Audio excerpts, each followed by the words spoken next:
Okay, let us start the questions. ठीक है, questions में क्या है, आपको क्या दे रखा है भाई, एक वायर के थ्रू एक 5 किलो का ब्लॉक लटका रखा है। आपको इस वायर के लिए वाई गिवन है, इस वायर की लेंथ गिवन है और इस वायर की रेडियस भी गिवन है।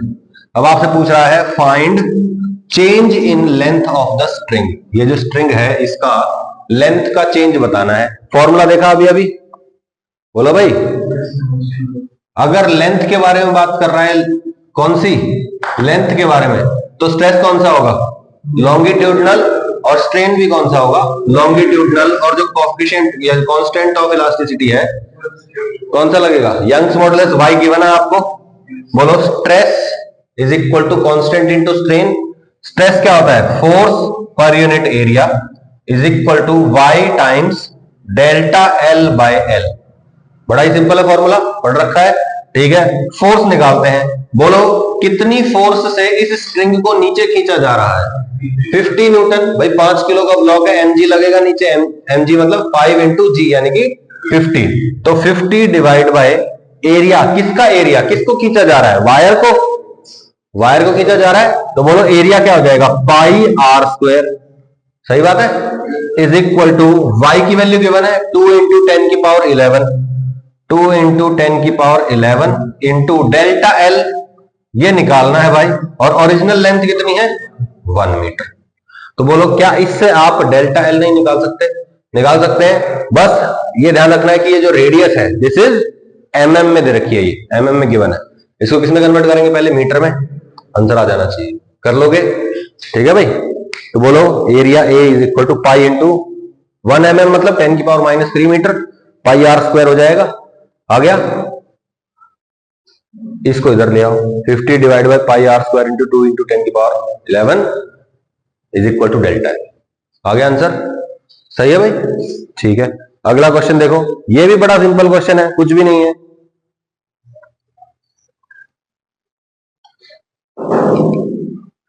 ठीक है, फॉर्मूला याद हो गया है, stress is equal to constant into strain. ठीक है, यहां पे इस वाली रस्सी की बात कर रहा है। देखो y की वैल्यू गिवन है आपको, इसकी लेंथ गिवन है, रेडियस गिवन है, बहुत बढ़िया। 10 kg का ब्लॉक लटका हुआ है। बोलो इस पॉइंट पे नीचे की तरफ क्या लग रहा है, mg, और ऊपर की तरफ टेंशन। तो बोलो T is equal to mg, tension in the string मतलब फोर्स ऑन द स्ट्रिंग, सही है भाई। तो बोलो टेंशन कितनी हो जाएगी, 100 newton, this is external force, yes और नो। तो F is equal to 100 newton, force पता चल गई। बोलो भाई, फोर्स पता है, रेडियस पता है, तो एरिया भी पता है, y गिवन है, ओरिजिनल लेंथ गिवन है, ये आ जाएगा, नहीं आएगा, आ गया, करना पड़ेगा। ये क्वेश्चन देख तो देखो, 1 kg ऐसे जा रहा है, ये रस्सी है, y is equal to 5 into 10 की power 10 newton per metre square, length is equal to 2 metre, r is equal to 1 mm। ठीक है, इस वाले पोर्शन की बात कर रहा है। ठीक है, ये जो लेंथ है कितनी है भाई, 2 मीटर, ये वाली लेंथ 2 मीटर। ठीक है, अच्छा टेंशन निकाल लेंगे, tension in the string, tension कौन सी होती है, अलोंग द लेंथ, और वही लेंथ, वही जो फोर्स है, टेंशन जो है वही तो इसको लंबा करने की कोशिश कर रही है। तो बोलो टेंशन निकालनी है अपने को। बोलो टेंशन कैसे निकालते थे, एक्सेलरेशन निकालते थे, क्या आएगा, बोलो acceleration is equal to net pulling force, ये सिर्फ ये है ना खींचने वाला। बोलो 1 into G divide by total mass to be pulled 1 + 1 2, तो कितना आ गया, g/2 यानी कि 10/2 यानी कि 5 मीटर पर सेकंड स्क्वायर। सही है, इसके लिए बताओ, जितनी टेंशन यहां होगी उतनी टेंशन यहां होगी, इसके लिए निकाल लो। बोलो इसके ऊपर आगे की तरफ लग रहा है T, tension is equal to mass into acceleration, force सिर्फ टेंशन आगे की तरफ, tension is equal to mass into acceleration. बोलो tension is equal to mass कितना है 1, एक्सेलरेशन कितना है 5, तो बोलो टेंशन कितनी हो गई 5 न्यूटन। सही है, तो बोलो यहां पे टेंशन पता चल गई, यानी कि F पता चल गया आपको। एरिया भी पता है, area pi are square, R कितना है 10 की पावर -3। डेल्टा एल निकालना है, एल कितना है 2 मीटर, वाई कितना है ये गिवन। फॉर्मूला बताओ, नवदीप बताएगा फॉर्मूला। बता। Force upon area is equals to y into delta L upon L. सही है भाई। फोर्स पता है, एरिया पता है, एल पता है और वाई भी पता है, तो डेल्टा एल नहीं आ जाएगा। सिंपल है क्वेश्चंस, कुछ भी तो मुश्किल नहीं है।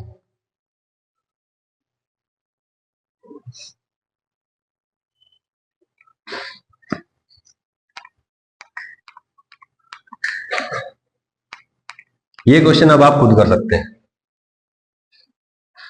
खुद करना है आपको। ये म्यू दे दिया आपके बार, आपको निकालना अभी भी आपको टेंशन ही है। ये लेंथ कितनी है, 3 मीटर। सही है, कोई दिक्कत?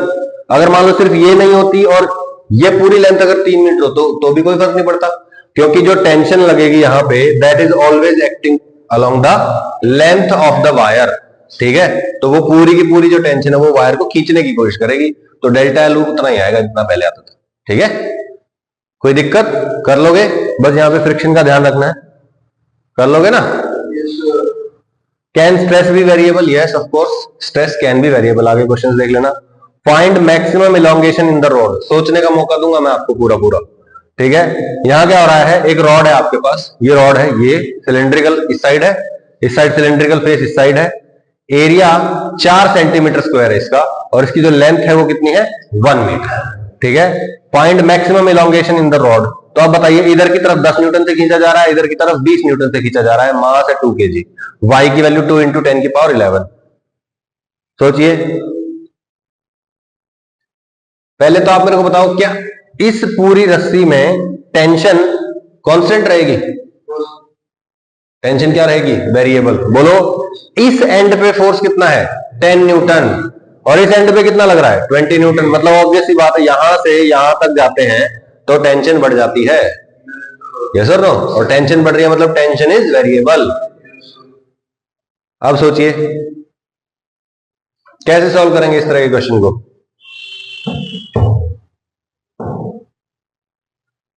हिंट सामने लिखी हुई है।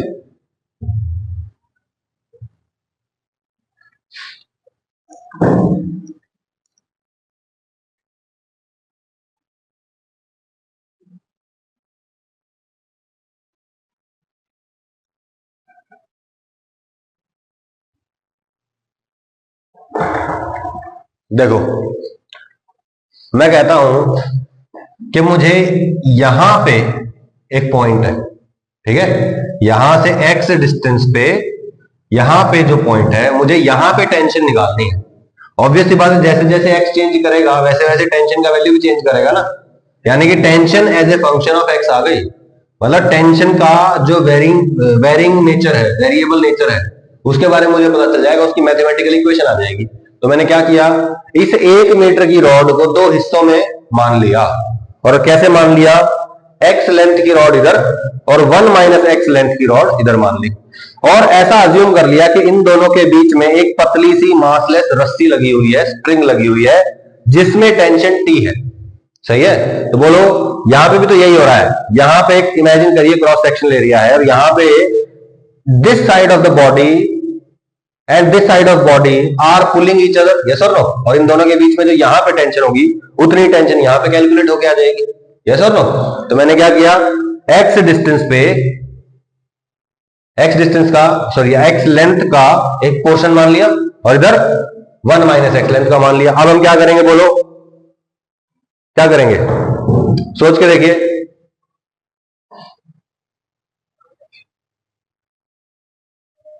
अब हम न्यूटन्स लॉज ऑफ मोशन का इस्तेमाल करेंगे। बोलो भाई, मुझे बताइए इस बॉडी पे टोटल फोर्स कितना है, 10 है। नेट फोर्स पूछा मैंने, 10 न्यूटन है। मास कितना है बॉडी का, 2 kg। सही है, तो मास पता है आपको और नेट फोर्स पता है आपको, F net is equal to mass into acceleration. Net force कितनी है बोलो, 10 newton is equal to mass कितना है 2, एक्सेलरेशन कितना आ गया 5। ठीक है भाई, यानी कि ये बॉडी किधर जा रही है, इधर जा रही है, एक्सेलरेशन कितने से 5 मीटर पर सेकंड स्क्वायर। सही है, ओके। अब मैं कहता हूं ये भी यही बॉडी है, यहां पे इस रस्सी में टेंशन है, tension is always pulling in nature. बोलो ये टेंशन इस बॉडी को पीछे खींचेगी और यही टेंशन इस बॉडी को आगे खींचेगी, यस और नो? तो बोलिए इस बॉडी के लिए क्या लगाते हैं हम, इस बॉडी के लिए क्या करें? Net force is equal to mass into acceleration. बोलो इधर की तरफ 20, इधर की तरफ t, तो 20 minus T is equal to, इसका मास निकालना है, लेट से m है इसका मास, इनटू एक्सेलरेशन 5 है, यस और नो? अब इसका मास निकालते हैं। मुझे बताइए 1 मीटर की रॉड में कितना मास था? सही है, तो बोलो x लेंथ की रॉड में कितना आ जाएगा? x इज इन मीटर्स, ठीक है? जैसे 0.5 मीटर है ये, तो 2 इंटू 0.5 1 kg हो जाएगा, ठीक है? ओके, तो और 1 माइनस एक्स में कितना हो जाएगा? 1 मीटर में 2 kg है, तो 1 माइनस एक्स में कितना हो जाएगा भाई? 2 इंटू 1 माइनस एक्स kg, सही है? तो बोलो इस बॉडी का मास कितना है? 2 into 1 minus X into 5 is equal to 20 minus T. यहां से टी की वैल्यू आ जाएगी ना, इन टर्म्स ऑफ एक्स आ जाएगी। इसको आप ऐसे भी कर सकते हो, इसके लिए स्टडी कर लो। बोलो इधर कितना फोर्स है? 10, इधर कितना है? टी, तो बोलो आगे की तरफ जा रही है बॉडी, मतलब टी बड़ा है, तो बोलो क्या लिखेंगे? T minus 10 is equal to mass of the body, X length में 2x था, तो 2x 5 आ गया। t minus 10 is equal to 10x, t is equal to 10 plus 10x, t is equal to 10 into 1 plus x। आया ना answer? Tension पता चल गई? बोलो जैसे जैसे x चेंज हो रहा है वैसे वैसे टेंशन भी हो रही है, सही है? क्लियर हो गई ये बात? देख लो, बाकी इससे सॉल्व करोगे ना, ये जो निकाला था अभी, कहां कह रहे हो? इससे भी यही आंसर आएगा, इससे कुछ गलत नहीं आने वाला है, सेम आएगा बिल्कुल, ठीक है? कोई दिक्कत है इसमें? यानी कि स्ट्रेस कैन बी वेरिएबल। बोलो ऑब्वियस सी बात है, यहां पे जो टेंशन है और यहां पे जो टेंशन है ये अलग अलग है, तो जैसे जैसे हम बॉडी में अलग अलग पॉइंट्स पे जा रहे हैं टेंशन इज डिफरेंट, और अगर टेंशन डिफरेंट है तो टेंशन बाय एरिया यानी कि फोर्स बाय एरिया यानी कि स्ट्रेस इज ऑल्सो डिफरेंट। कोई दिक्कत?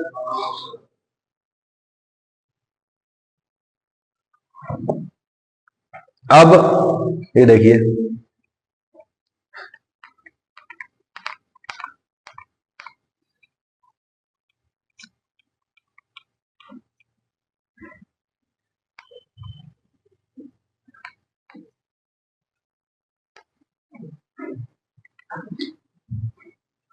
consider a rod of mass m, length l, which is suspended from a ceiling as shown below. Find the strain. देखो भाई बड़ा सिंपल क्वेश्चन है, छत से एक m मास की और l लेंथ की रॉड लटका रखी है। इमेजिन कर लीजिए बहुत लंबी रॉड है, ठीक है? बहुत लंबी रॉड होगी तो उसमें बहुत सारा मास होगा, यस और नो? और अगर इसमें बहुत सारा मास है तो ये खुद के वजन के कारण थोड़ी सी और खींच जाएगी, यस और नो? जैसे आप लटकते हैं तो क्या होता है, हाथों में ज्यादा जोर लगता है और पैरों पे बहुत कम जोर लगता है, यस और नो? तो बिल्कुल वही बात हो रही है कि इस बॉडी की लेंथ में एक्सटेंशन तो होगी, ये तो कॉमन सेंस है, लेकिन मैं कहता हूं कि यहाँ पे अलग अलग पॉइंट्स पे अलग अलग टेंशन होगी। जैसे इस पॉइंट पे ऑलमोस्ट जीरो टेंशन है और इस पॉइंट पे मैक्सिमम टेंशन है, यस और नो? तो टेंशन इज वेरिएबल और अलग अलग जगह पे अलग अलग टेंशन है, तो अलग अलग जगह पे अलग अलग एक्सटेंशन होगा, फिर हमको टोटल एक्सटेंशन निकालना पड़ेगा। तरीका आपको मालूम होता है पुराने वाला, क्या? एक्स डिस्टेंस पे एक छोटा सा पोर्शन मान लेते थे, उस छोटे से पोर्शन के लिए सब कुछ लिख लेते थे और फिर इसको इंटीग्रेट कर देते थे। अब आपको इमेजिन करना है, क्या क्या इमेजिन करना चाहते हैं आप, करिए। ये बताओ सबसे नीचे वाले पॉइंट पे कितना फोर्स है, कितना टेंशन है, और सबसे ऊपर वाले पॉइंट पे mg के बराबर, mg बोलो ना, बोलो। ऐसा इमेजिन कर लो कि ये जो बॉडी है यहाँ पे एक पतले से छोटे से धागे से लटकी हुई है, तो बोलो इस धागे में कितनी टेंशन होगी? mg के बराबर होगी ना। तो बोलो यहाँ पे टेंशन है mg और यहाँ पे टेंशन है 0, बिल्कुल लोअर मोस्ट पॉइंट पे, ठीक है? फिर हमने क्या किया, यहां से x डिस्टेंस पे एक dx लेंथ का पोर्शन मान लिया, ठीक है? इसमें इस पॉइंट पे टेंशन है t और इससे जस्ट ऊपर वाले पॉइंट पे यहाँ पे dx लेंथ है ना ये, तो dx लेंथ के लोअर पॉइंट पे तो टेंशन है t और ऊपर वाले पॉइंट पे टेंशन है t प्लस dt। ठीक है। अच्छा, इसमें एक्सटेंशन कितनी हुई है? डीएल एक्सटेंशन हुई है। ओके, और इसके नीचे जो मास लटका हुआ है दैट इज M1। M1 ही माना है ना, शायद M1 होगा, कोई दिक्कत नहीं। सही है, इतनी बात क्लियर हुई। अब मैं चाहता हूं आप dx पोर्शन जो है ना, dx लेंथ का पोर्शन, इसके लिए stress is equal to constant into strain वाला फॉर्मूला यूज करें।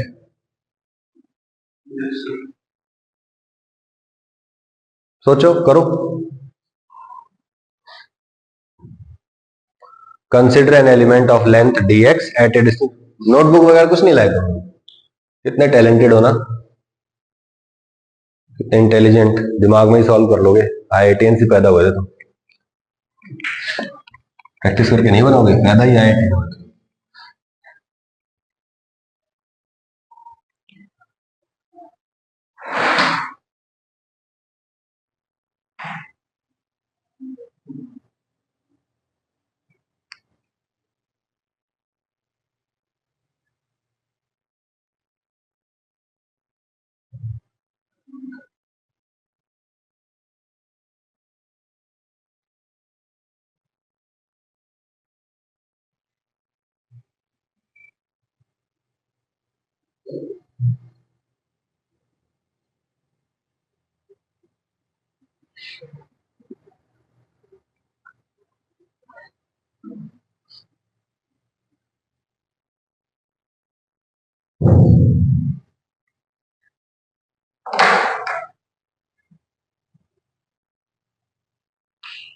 चला कुछ दिमाग किसी का? सोच पा रहा है कुछ? हाथ बता, क्या सोच पा रहा है?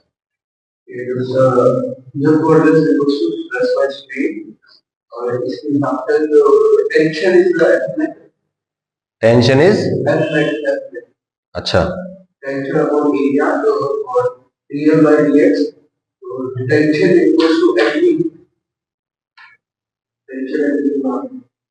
वो तो टॉप मोस्ट पॉइंट पे थी, तो मैं तो बीच वाले पॉइंट की बात कर रहा हूं। किसी दिमाग चला कुछ?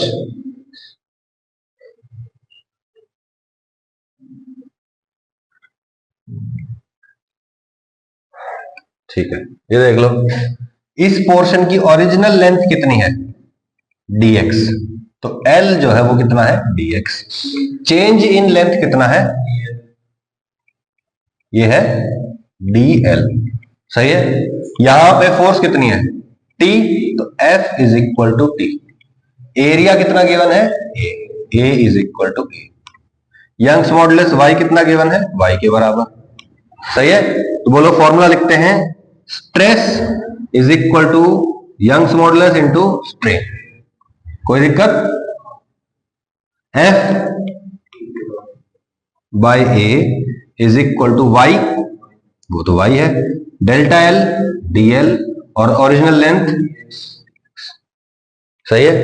अब मुझे ये निकालना है, यस और नो? बाकी सारी चीजों को इधर मल्टीप्लाई कर देते हैं, dx इधर आ जाएगा, y इधर आ जाएगा, तो t into dx divide by a into y is equal to dl। अब मैं इंटीग्रेट करना चाहता हूं, है ना, इधर भी इंटीग्रेट लगेगा, इंटीग्रेशन लगेगा, लेकिन हो नहीं पाएगा। क्यों नहीं हो पाएगा? क्योंकि यहां पे दो वेरिएबल हैं, तो dx और टेंशन, टेंशन इज वेरिएबल, तो टेंशन को पहले x की टर्म्स में लिखिए आप। समझ में आया? बिल्कुल जैसे पिछले वाले क्वेश्चन में किया था। इमेजिन कर लीजिए कि यहां पे ऐसे, ये जो रॉड है ना कुछ इस तरह की है, ऐसे एक रस्सी है और इसकी लेंथ x है, ठीक है। बोलो इस टोटल में, टोटल की लेंथ कितनी थी? L। तो L लेंथ में कितना मास था? 1 यूनिट में कितना हो जाएगा? और ये लेंथ कितनी है? x, तो x लेंथ में m by L into X mass हो जाएगा। सही है, तो इसका मास m1 मान लिया था हमने। m1 की वैल्यू कितनी है? m1 is equal to m by L into X. सही है। अच्छा, यहां पे टेंशन बताइए, टेंशन बताइए, टेंशन ऊपर लग रही है, T is equal to m1g, T is equal to m1g। m1 कितना है अभी अभी बताओ? m by L into X. Tension is equal to m by L into X into g. कोई दिक्कत? ओके, अब इस t की वैल्यू उठा के मैं यहां रख दूं, सही है, रखें। इंटीग्रेशन t का वैल्यू क्या है, m/l x g by a y dx। अब m total mass, total length, total area, y और g ये कांस्टेंट, इनको बाहर निकाल दो, x dx का इंटीग्रेशन हो जाएगा। लिमिट क्या होगी, लिमिट क्या लगेगी, 0 से l, क्योंकि x की वैल्यू 0 से शुरू होती है और l तक जाती है, तो यहां पे अंदर आ जाएगा 0 से l तक, और यहां पे इज इक्वल टू बोलो dl, मतलब change in length.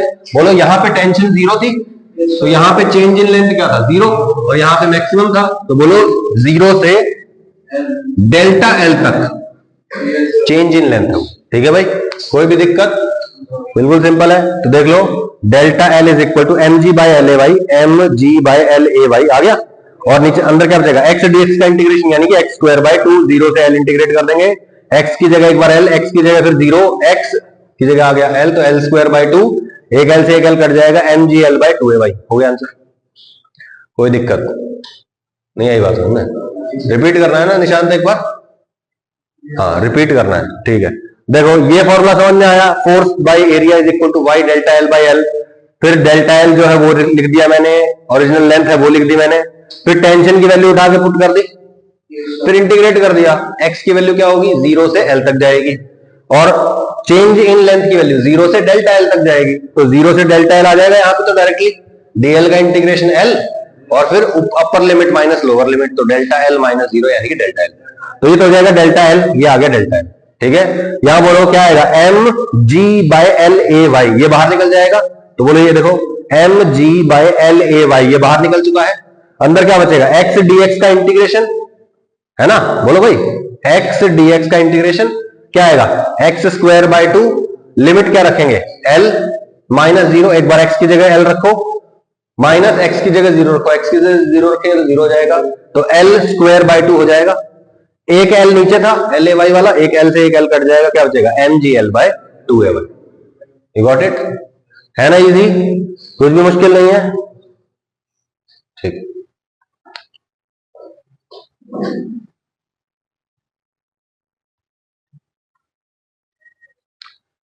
A rod is kept on a smooth surface and is pulled along its length by a force of 20 Newton. Find elongation in the rod. बड़ा simple question है, smooth surface पे रखी हुई है और इसकी length के along खींचा जा रहा है इसको, find elongation in the rod. Reason, slip कर रही है ना, इस रॉड में टेंशन ही पैदा नहीं हुई है ना, सिंपल सी बात है कि अगर मैं इधर से भी खींचने लग जाता तो ओवरऑल टेंशन प्रोड्यूस हो जाती बॉडी में, फिर हम लेंथ का चेंज निकाल सकते थे, लेकिन अभी यहां निकलेगा नहीं। ठीक है,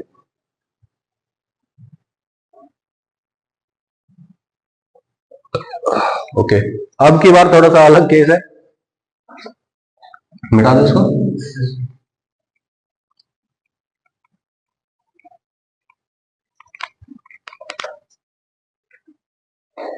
find elongation in the rod. ठीक है, ये देखो भाई, यहां पे एफ फोर्स लगाई जा रही है कोई, let's say T Y, external force नहीं गिवन है,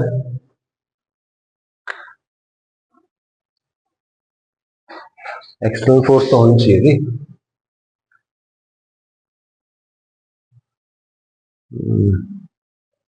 कोई नहीं, let's say some capital F force is being applied, ठीक है, ऐसा मान लेते हैं, या कैपिटल टी फोर्स अप्लाई कर रहे हैं, कैपिटल एफ मान लेते हैं। अभी देखो यहां पे ये अटैच्ड है, ये इसको खींच के लेके जाना चाहती है, ये इसको रोके हुए है, बॉडी ऐसे खींच रही, मान लो ये हाथ से मैंने पकड़ के रोक लिया और इस हाथ से पकड़ के खींच रहा हूं ऐसे, तो बोलो बॉडी लंबी हो जाएगी, यानी कि there will be some extension in the rod. ठीक है, क्योंकि रॉड में क्या हो रहा है, टेंशन हो रही है। अब बोलो टेंशन कांस्टेंट होगी या वेरिएबल होगी,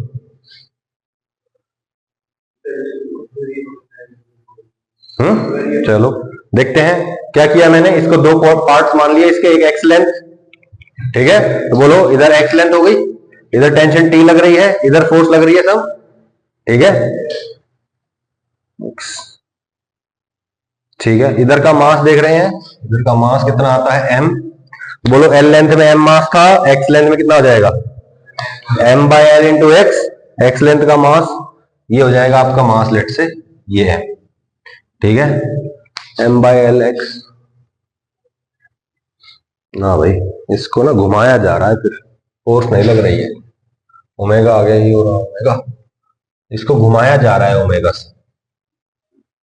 ये है क्वेश्चन, ठीक है। अब अच्छा क्वेश्चन, ठीक है, घुमाया जा रहा है, बोलिए ऐसे ऐसे घुमा रहे हैं बॉडी को, बाहर की तरफ कौन सी फोर्स लगेगी, सेंट्रीफ्यूगल फोर्स लगेगी, और सेंट्रीफ्यूगल फोर्स क्या होती है, M V square by R या फिर एम ओमेगा स्क्वायर आर, है ना। जब कोई बॉडी घूमती है, मान लीजिए ये वाला जो केस था, यहाँ पे एक एम मास की बॉडी है, let's say this is R, R radius के पाथ पे घूम रही है, बोलिए M omega square R is the force acting on it outwards, सही है, ठीक है। अभी यहां क्या हो रहा है, ओमेगा से इस बॉडी को घुमाया जा रहा है, ओमेगा से बॉडी को घुमाया जा रहा है, बोलो this portion is trying to go outwards, बोलो भाई ऐसे से घुमा रहे हैं ना, so this portion of X length is trying to go outwards. इसका मास निकाल लिया था मैंने, कितना, M by L into X, सही है। इसका मास पता है मुझे, बोलो what is the radius of rotation, L minus X, L minus X है ना। बोलो तो मैंने क्या माना कि ये जो मास है ना, ये अलग से एक स्ट्रिंग के साथ अटैच्ड है, तो जितना टेंशन इस स्ट्रिंग में होगा उतना ही टेंशन यहां पे इस पॉइंट पे होगा, यस और नो। तो बोलो यहां का टेंशन निकालना है मुझे, कैसे निकालूंगा, मैं इस बॉडी पे यहां बैठ जाता हूं, ठीक है, यहां बैठ गया, आई एम सिटिंग हियर, मेरे रेस्पेक्ट में बॉडी रेस्ट पे आ गई है, यानी कि net force on the body is 0, अंदर की तरफ टेंशन लग रही है और बाहर की तरफ क्या लगेगा, सेंट्रीफ्यूगल फोर्स। सेंट्रीफ्यूगल फोर्स क्या होती है, एम ओमेगा स्क्वायर आर। बोलो इस पोर्शन का मास कितना है, M by L into X, omega square as it is, और इसकी रेडियस ऑफ रोटेशन कितनी है, एल माइनस एक्स, सही है। तो ये हो गया इसका फोर्स, कोई दिक्कत भाई, ठीक है, ओके।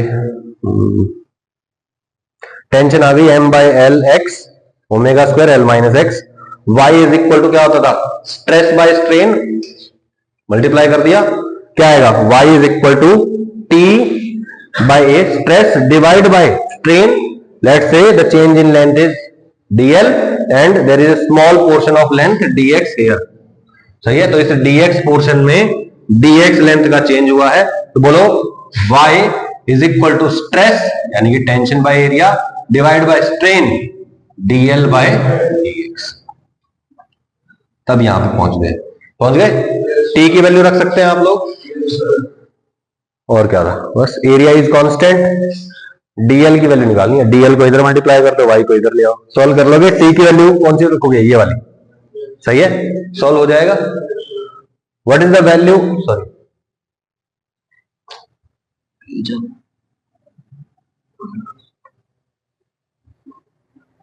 बोलो यहां पे जो x की लिमिट लगेगी वो क्या लगेगी, 0 से l, बिकॉज x कहां से स्टार्ट होता है, 0 से, और कहां तक जाता है, l तक, सही है। तो हो जाएगा ये आंसर, ठीक है।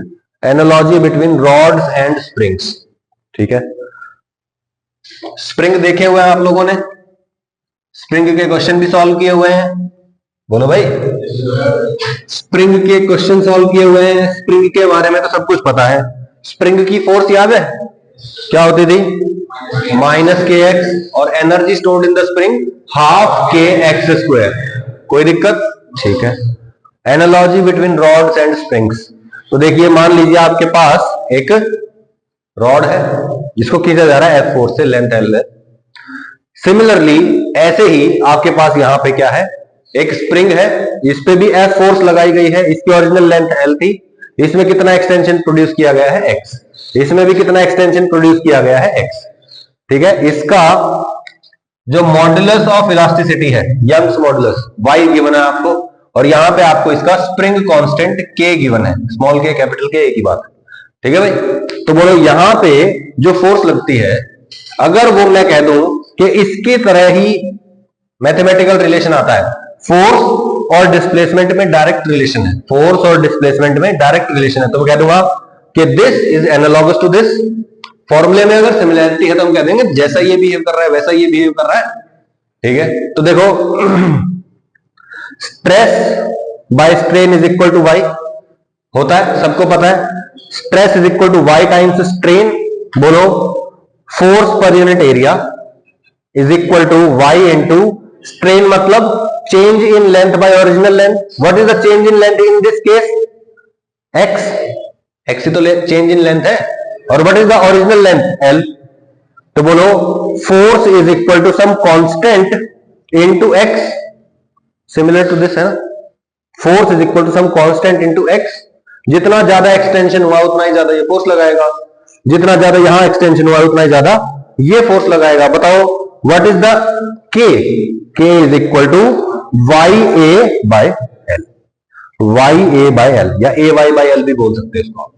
सही है, तो area into Young's modulus divide by length is equal to spring constant. कोई दिक्कत? सही है, तो देखो इसमें और इसमें सिमिलैरिटी दिख गई। Here rod behaves like a spring with spring constant Y A by L. कोई दिक्कत? सही है। अच्छा, के जो होता है आपने पढ़ा था कि K is inversely proportional to length of the spring. भाई जितना लंबा स्प्रिंग होगा उसको खींचना उतना ही आसान होगा, जितना छोटा स्प्रिंग होगा उसको दबाना या खींचना उतना ही मुश्किल होगा। तो देखो यहां पे भी इसको और इसको कंपेयर किया मैंने, तो इसका जो के आता है that is also inversely proportional to length, यानी कि हमने सही सही माना है। ठीक है, बोलो K inversely proportional to L है, एल को इधर ले जाओ,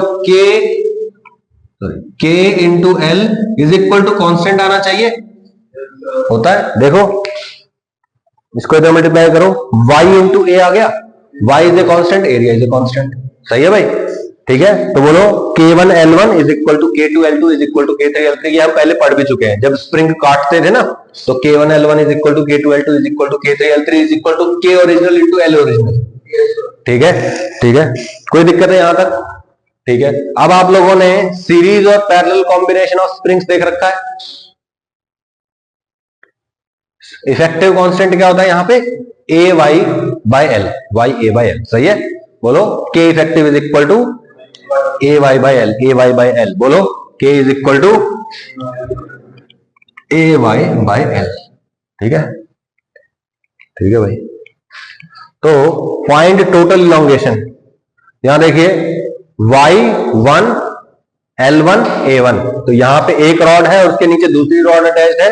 इस रॉड का Young's modulus y1, original length l1, original area a1, यहाँ पे y2 l2 a2 है और इसके नीचे मास m लटका हुआ है। ठीक है भाई, तो इसको आप किससे कंपेयर करेंगे? इसको एक स्प्रिंग से कंपेयर करेंगे और नीचे वाले को भी एक स्प्रिंग से कंपेयर करेंगे। बोलो इसका k क्या आएगा? ए वाई बाई एल, तो इसका y कितना है? y1, area a1, length l1। सही है, इसका क्या आ जाएगा?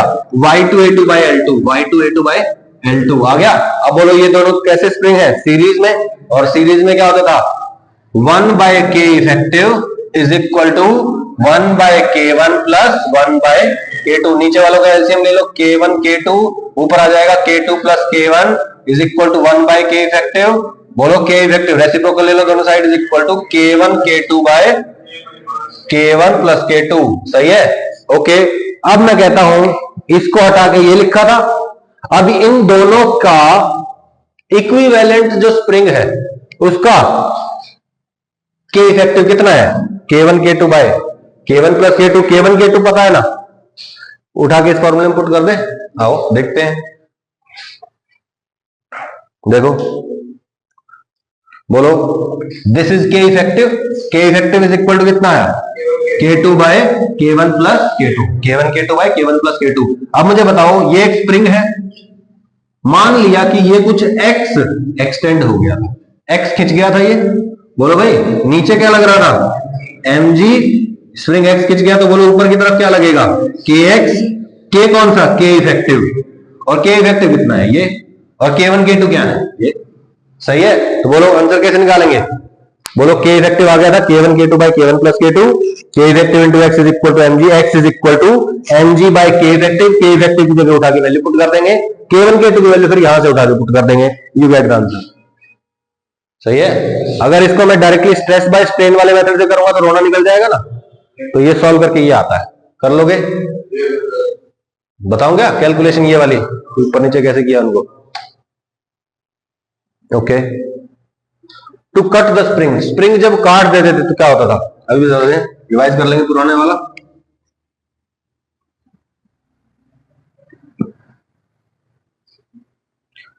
ठीक है, मान लीजिए आपके पास एक स्प्रिंग था, ठीक है, एक स्प्रिंग था जिसकी टोटल लेंथ कितनी थी? L, और इसका जो K था वो क्या था? K। ठीक है, स्प्रिंग कांस्टेंट K था, ओरिजिनल लेंथ L थी। आपने क्या किया, इसके 3 टुकड़े कर दिए, L1, एक L2 लेंथ और एक L3 लेंथ का। तो बोलो इस L1 लेंथ वाले का जो कांस्टेंट आता है दैट इज K1, इसका K2, इसका K3। तो बोलिए K into L is equal to constant, K into L is equal to constant. तो बोलिए K into L is equal to K1 L1 is equal to K2 L2 is equal to K3 L3। सही है भाई? तो बोलो original K और original L पता है, तो बोलो यहां से L1 पता है तो K1 आ जाएगा, इसको कंपेयर करके K2 आ जाएगा, इसको और इसको कंपेयर करके K3 आ जाएगा। सही है भाई? सिमिलरली रॉड के साथ हो जाएगा। रॉड के 3 हिस्से कर दिए मैंने, रॉड के क्या किए भाई? 3 हिस्से कर दिए। तो बोलो उसका स्प्रिंग कांस्टेंट बढ़ेगा या घटेगा? बढ़ेगा। लेंथ कम हो गई तो K बढ़ेगा ना, वही बात कह रहा हूं। सही है भाई? कोई दिक्कत? तो बोलो K1 K2 K3 की जगह आप YA/L लिख सकते हैं, आप लिख दोगे, कोई दिक्कत नहीं है। To find elastic potential energy, बोलिए as elongated wire is analogous to a stretched spring. Stretched spring में क्या होता था? F is equal to KX, और एनर्जी क्या होती थी? Half KX square.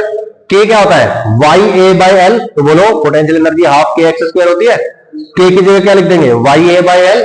You get the answer, potential energy equal to 1/2 YA/L x square. बोलो ये क्या किया हुआ है? हाँ, y की वैल्यू रख दी, स्ट्रेस बाय स्ट्रेन है ना। तो बोलो stress force by area into L by delta L। बोलो भाई, यही तो आया था। y is equal to stress by strain, यानी कि stress F by A divide by delta L by क्या था? F into L divide by A into delta L। तो वही तो लिख दिया, FL by A delta L, FL by A delta L। ठीक है, फिर A से इसकी जगह रखा ना, एक A ये कट जाएगा और एक L कट जाएगा, क्या बचता है? बोलो potential energy is equal to 1/2 F x square by delta L। सही है? ओके। अच्छा, डेल्टा L कितना होता है इस केस में? बोलो x ही तो था, तो एक ये delta L is equal to x, एक x कट जाएगा, 1/2 fx। कोई दिक्कत? तो बोलो potential energy is equal to 1/2 fx। F क्या होता है? KX। x को कहां से उठा के रखा है?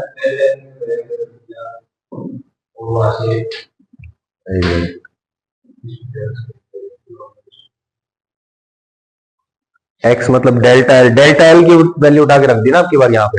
ठीक है, तो बोलो यहां से delta L is equal to ये आया, delta L is equal to y, delta L ही तो x है, x is equal to FL by AY। तो बोलो FL बाय AY, तो F पहले से था इंटू FL बाय AY। आ गया आंसर? कोई दिक्कत? ठीक है, energy density of elastic potential energy या एनर्जी डेंसिटी एक ही बात है, U is equal to 1/2 F square L by AY। कोई दिक्कत? एनर्जी डेंसिटी कैसे निकालेंगे? पोटेंशियल एनर्जी बाय वॉल्यूम, है ना। बोलो एनर्जी कितनी आई थी? 1/2 F square L by AY into volume क्या होती है? Area into length. आ गया भाई? L से L काट दिया, F square A into A square F by A, stress का स्क्वायर हो गया, और ये क्या बन गया? 1/y मतलब स्ट्रेन बाय स्ट्रेस, एक स्ट्रेस से एक स्ट्रेस कट जाएगा, स्ट्रेस इंटू स्ट्रेन। तो बोलो 1/2 into stress into strain is equal to energy density. कोई दिक्कत? Potential energy per unit volume is equal to 1/2 into stress into strain. और पोटेंशियल एनर्जी को कैसे लिख सकते हो आप? वॉल्यूम को इधर मल्टीप्लाई कर दो, 1/2 into stress into strain into volume. सही है, सिंपल है, 3-4 बार पढ़ना पड़ेगा, ये ऐसे नहीं चलेगा काम। ठीक है, लेंथ, एरिया, वाई सब कुछ गिवन है। If the mass suspended causes the string to elongate, find work done by gravity, energy stored in the wire and heat lost। ये क्वेश्चन कहां से आ गया भाई? ग्रेविटी का work done, energy stored in the wire और heat loss. तो चलो ये तो दोनों फिर भी निकाल लेंगे, हीट लॉस कहां से निकलेगा? वर्क एनर्जी थ्योरम से निकलेगा। देखो अभी वर्क डन बाय ग्रेविटी, इस m मास को ग्रेविटी कहां खींच रही है? नीचे। ग्रेविटी लग रही है नीचे, फोर्स लग रहा है नीचे, और इसका डिस्प्लेसमेंट भी कहां होगा? नीचे। आपको x निकालना है, मतलब ये कितना नीचे गया, मतलब एक्सटेंशन इन द वायर तो निकालना है। वायर का एक्सटेंशन निकाला, डिस्प्लेसमेंट आ गया m मास का, उसको फोर्स से मल्टीप्लाई कर दो mg से, तो mg इंटू डिस्प्लेसमेंट कितना था? कहां से आया ये? x is equal to force into length by A Y. याद आ गया? आ गया ना? वो स्ट्रेस बाय स्ट्रेन, और वहां से डेल्टा एल जो आया था, वहां से डेल्टा एल की वैल्यू उठा के यहां पुट कर दी, आ गया आंसर। कोई दिक्कत? सही है। अच्छा, दूसरा पार्ट क्या है? Energy stored in the wire. Energy stored कहां से आएगी? 1/2 stress into strain into volume. अभी अभी लिखा था, potential energy is equal to 1/2 into stress into strain into volume. सही है भाई। देखो जो एनर्जी आती है वो इसका आधा आती है। सही है, स्ट्रेस निकाल लिया था, स्ट्रेन निकाल लिया था, वॉल्यूम निकाल लिया था, पुट कर दिया वैल्यूज, इसका आधी वैल्यू आई है। सही है। अब पूछ रहा है हीट लॉस क्या होगा? मुझे बताओ, इस ब्लॉक को नीचे खींचने वाला कौन है? ग्रेविटी। सही है, ग्रेविटी ने कुछ वर्क किया, क्या वर्क जो उसने किया है, जो एनर्जी ग्रेविटी ने स्पेंड की है, क्या वो एनर्जी खत्म हो जाएगी, डिस्ट्रॉय हो जाएगी? नहीं, वो दो कामों के लिए इस्तेमाल होगी। पहला काम इस स्प्रिंग की पोटेंशियल एनर्जी बढ़ाने में, और दूसरा हीट लॉस करवाने में। तो work done by gravity is equal to change in potential energy of the spring plus heat loss. तो हीट लॉस कैसे निकालेंगे? बोलो, दिस माइनस दिस करके, दिस डन। सही है। तो वर्क एनर्जी थ्योरम कहीं पे भी लागू हो जाती है। Okay, find energy stored in the wire of mass m and length l which hangs from the ceiling. This is your job. x distance पे dx लेंथ का पोर्शन मानेंगे, उसमें du चेंज इन एनर्जी होगा। तो बोलो u is equal to 1/2 into stress into strain into volume. बोलो इस छोटे से पोर्शन के लिए change in energy is du 1/2 into stress by strain. Stress into strain की जगह वो पहले वाला फॉर्मूला लिख दिया, देखो ये वाला, एक सेकेंड, ये वाला फॉर्मूला लिख दिया, देखो ये कहां गया रे? Stress square into 1/y। ठीक है, तो ये वाला फॉर्मूला लगाया, stress square by y into volume a into dx। बोलो स्ट्रेस का स्क्वायर कैसे निकालेंगे? इसके लिए इस पॉइंट पे स्ट्रेस निकाल सकते हो आप लोग, कैसे निकालेंगे? mg, जो इसके नीचे वाला पार्ट है उसका mg, m/l x, mg into X by L, और यहां पे a और इसका whole square divide by a से, सॉरी यहां इंटू a dx। बोलो यहां पे सिर्फ x बचता है हमारे पास, इंटीग्रेट कर देंगे कहां से कहां तक? 0 से l तक। तो u की वैल्यू आ जाएगी 1/6 m square g square l by a। आ गया answer? If stress is a function of x, equation 1 du is equal to 1/2 sigma square by y into a dx is valid। ये sigma क्या है? Stress के लिए लिखा हुआ है, sigma is equal to stress. ठीक है, जैसे ये वाली फॉर्मूला। कोई दिक्कत? क्या बोल रहा है? Stress is a function of x. बोलो जैसे जैसे हम ऊपर जा रहे हैं स्ट्रेस की वैल्यू बढ़ती जा रही है। बोलो भाई, यहां पे कम मास लटका हुआ है तो यहां पे स्ट्रेस कम होगा, यहां पे स्ट्रेस ज्यादा होगा। तो stress is changing with x, यानी कि stress is a function of x. तो जब भी क्या होता है? Stress is a function of x. Equation number 1, equation number 1 कौन सी है? ये वाली इक्वेशन है, देखो, दिस इज इक्वेशन नंबर 1। ठीक है, दिस इज वैलिड, और du is equal to 1/2 sigma square by y, यानी कि stress square by y a dx, it is valid. सही है, तो यहीं से हमने ये आंसर निकाला। कोई दिक्कत? Breaking stress, it is the stress at which fracture point occurs in a material. किसी मटेरियल में जो ब्रेकिंग पॉइंट या फ्रैक्चर पॉइंट आता है, जिस पॉइंट पे आता है, that point is called breaking point, ठीक है। और उस पॉइंट पे जो स्ट्रेस लग रहा है बॉडी पे, दैट इज ब्रेकिंग स्ट्रेस, ठीक है। Breaking stress is independent of shape and size of the material. Breaking stress किसी पे भी डिपेंड नहीं करता, ना शेप पे ना साइज पे, ठीक है। Breaking stress is constant. तो F max divide by area, बोलो भाई तोड़ना है ना बॉडी को, तो जितना मैक्सिमम फोर्स वो झेल सकती है, F max divide by area, this is the maximum stress, is equal to breaking stress. F max is equal to breaking stress into area. तो बोलो breaking force, this is the maximum force जो body झेल सकती है, या मैं कहूं this is the minimum force जो चाहिए बॉडी को तोड़ने के लिए, या फिर मैं कहूं this is the maximum force जो बॉडी झेल सकती है। दोनों बातें ट्रू है, ठीक है। तो ब्रेकिंग फोर्स की maximum value depends on the breaking stress and area of the wire. जितना ज्यादा एरिया होगा उतना ज्यादा फोर्स लगानी पड़ेगी, जितना कम एरिया होगा उतना कम फोर्स लगानी पड़ेगी। सोच के देखिए, एक बिल्कुल पतला सा वायर है, ठीक है, उसको मैं ऐसे करके तोड़ सकता हूं, लेकिन अगर बहुत मोटा वायर है मैं उसको तोड़ सकता हूं क्या? नहीं, क्योंकि force is directly proportional to area of the wire. जितना मोटा वायर होगा उसको तोड़ना उतना ही मुश्किल है। कोई दिक्कत?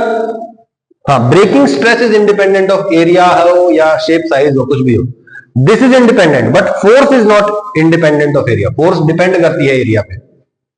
नहीं आई बात समझ? If a wire is hanging from the ceiling under its own weight, then it tends to break at a point which is near the ceiling. This is because the tension is maximum near the ceiling. ये तो पता ही आपको। अरे आजा भाई। Find maximum length of wire which can be hanged from ceiling without breaking if its density is 2 into 10 की power 3 kg per meter cube and breaking stress is 10 to the power 8 newton per metre square. अभी अभी बताया मैंने, क्या बताया आपको? बोलो F max is equal to, भाई मैक्सिमम लेंथ जो लटका सकते हैं वो पूछ रहा है ना आपसे। बोलो बहुत लंबा वायर लटका दिया, बोलो इस पॉइंट में मैक्सिमम स्ट्रेस आएगा और यहां से टूटने के चांसेस सबसे ज्यादा होंगे। बोलो यहां पे जो स्ट्रेस होना चाहिए वो किसके बराबर होना चाहिए? ब्रेकिंग स्ट्रेस के बराबर होना चाहिए, तभी तो बॉडी टूटेगी भाई, ठीक है। या मैं कहूं F max is equal to breaking stress into area, या फिर F max by area is equal to breaking stress given है ना, इतना स्ट्रेस होना चाहिए। बोलो एरिया, एरिया आपको गिवन है क्या? विदाउट ब्रेकिंग डेंसिटी दे रखी है आपको बस, ठीक है, कोई बात नहीं। मुझे बताओ F max is equal to breaking stress into area होना चाहिए। एरिया, हाँ एरिया से एरिया कट जाएगा आगे चल के, ठीक है। देखो भाई आपको सबसे पहले क्या निकालना पड़ेगा? डेंसिटी गिवन है आपको, मास पर यूनिट वॉल्यूम कितना है, ये सही है। बोलो रो आपको पता है, गिवन है, okay. mg by area, mg क्या है? यहां पे जो फोर्स लग रही है, यहां पे टेंशन किसके बराबर है भाई? mg के बराबर। मैं कहता हूं this is the maximum force, सही है। डिवाइड बाय एरिया करना है मुझे, तो बोलो mg by area is equal to breaking stress. mg मतलब क्या? m क्या होता है? Mass is equal to density into volume, density into volume into gravity divide by area is equal to breaking stress. मैं कहता हूं वॉल्यूम क्या होता है? Area into length, area into length, this is the maximum length जो लटका सकते हैं। बोलो एरिया इंटू लेंथ, एरिया से एरिया कट जाएगा, एल की वैल्यू निकालनी है बस यहां से, मैक्सिमम लेंथ जो लटका सकते हैं। इसको इधर ले जाओ, इसको इधर ले जाओ, बस नहीं यही बात, बस L is equal to 0.5 into 10 की पावर 4 मीटर, तो लगभग आधा किलोमीटर लंबा वायर होगा, तब टूटेगा वो। नहीं आई बात समझ में? ये भी आपको ही करना है, सिंपल क्वेश्चन है। देखो find maximum weight which can be hanged from a wire of area इतना और बीएस इतना, कितना मैक्सिमम मास लटका सकते हैं? बोलो भाई, इसका एरिया मालूम है, ठीक है, इसके नीचे लटकने वाला मास निकालना है। मास m है, अज्यूम कर लिया, तो बोलो फोर्स कितनी लगेगी? mg, तो tension is equal to mg, तो टेंशन बाय एरिया यानी कि stress is equal to breaking stress होना चाहिए। तो बोलो F max is equal to T max is equal to breaking stress into area.